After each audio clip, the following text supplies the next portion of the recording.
Bienvenidos al último vídeo sobre la Segunda Guerra Mundial. Hasta ahora hemos dedicado muchas clases a hablar de las causas, el desarrollo de la guerra y las conferencias y tratados de paz. Y ahora ha llegado el momento de hablar de sus repercusiones en la demografía, la sociedad, la economía y la política. Pues no nos detenemos más, vamos a hablar de historia.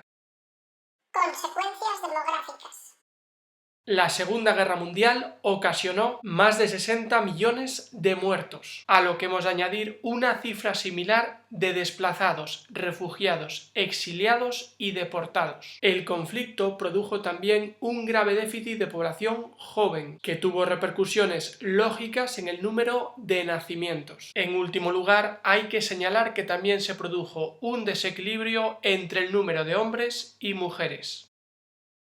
Consecuencias sociales. El conflicto bélico se ensañó como ningún otro en la historia con la población civil, que fue sometida a bombardeos, asesinatos, persecuciones, saqueos y deportaciones. Sin embargo, el conflicto tuvo un efecto positivo. Nos estamos refiriendo al aumento de la consideración social de la mujer, pues durante la guerra cientos de miles de mujeres habían sustituido con eficacia a los hombres en las fábricas. Consecuencias económicas.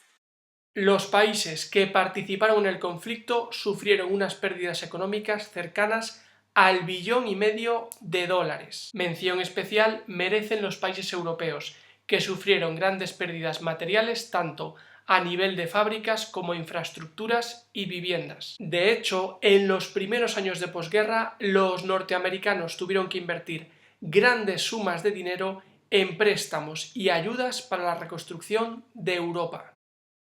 Consecuencias políticas. La victoria de los aliados condujo a la caída de los regímenes fascistas y también al fin de algunas monarquías. Además, el comunismo se extendió por la Europa oriental y como consecuencia de la debilidad de las potencias europeas se aceleró el proceso de descolonización en los países africanos y asiáticos.